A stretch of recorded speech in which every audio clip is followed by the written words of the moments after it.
Why do schools look the way they do? Why are they structured the way that they are?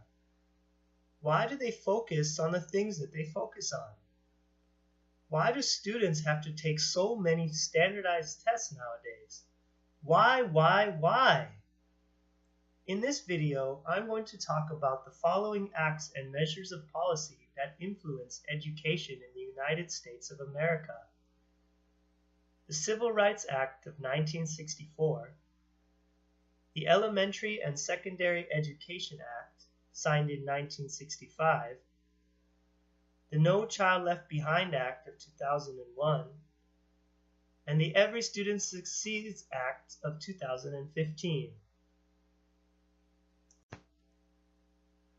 The Civil Rights Act of 1964 outlawed discrimination based on race, color, religion, sex, or national origin. The act was signed into law by President Lyndon Johnson in 1964 at the White House. It is considered one of the most important pieces of legislation in the history of the United States. The civil rights laws represent a national commitment to end discrimination. This set of laws are heralded as the beginning of the American effort to work towards the promise that every individual has the right to develop their potential to the fullest. The Civil Rights Act of 1964 had considerable impact on later civil rights legislation in the United States. They set the foundations for the Americans with Disabilities Act of 1990, which prohibited disability discrimination by public entities, and the Age Discrimination Act of 1975, which prohibited age discrimination in public institutions, thereby removing age barriers to educational opportunity. Title IV of the Civil Rights Act made provisions for the desegregation of schools. This meant that students of any race, color, sex, or national origin could not be denied entrance to any public school. Title VI made provisions that there would be no more discrimination in government agencies that receive federal funding. This totally changed America, because even though Brown v. Board of Education said that segregation in schools was inherently unequal, the Civil Rights Act forced schools to take real measures towards desegregation. Institutions could no longer segregate with impunity and not face repercussions.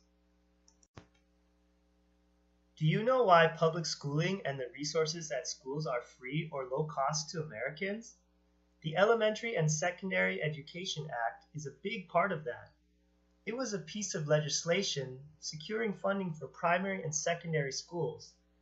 The ESEA offered new grants to districts serving low-income students, federal grants for textbooks and library books, funding for special education centers, and scholarships for low-income college students. It is the U.S. government's commitment to equal access to high-quality education for all students. It has been reauthorized every 5 years since it started in 1965. A significant reauthorization of the ESEA was the No Child Left Behind Act of 2001. It was an effort to further close the achievement gap in America. Most people associate it with the strong focus on standardized testing that we have in public schools today. For teachers, it created the problem of teaching for the test and not for mastery, because test results were used to evaluate schools and directly tied to funding. No Child Left Behind also put an emphasis on English language learners and special education students. The Every Student Succeeds Act is the most recent renewal of the ESEA. It is a bipartisan effort to continue addressing the achievement gap in the U.S. while doing away with some of the criticisms that came from No Child Left Behind. This act allows state and local leaders to develop plans for improvement that are relevant for their regions. It adds flexibility while still making a commitment to work towards equal, quality education. It impacts teachers in that it gives a little more leeway for hiring in order to meet teacher shortages. The United States has long been called a melting pot of culture and peoples.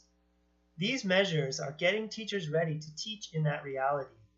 As teachers in the US, we need to be trained to navigate cultural diversity, ESL students, and students with disabilities. That's why our teaching prep programs contain modules on how to do this. We have to be prepared to help all students and regularly go out of our comfort zones to meet people where they are at.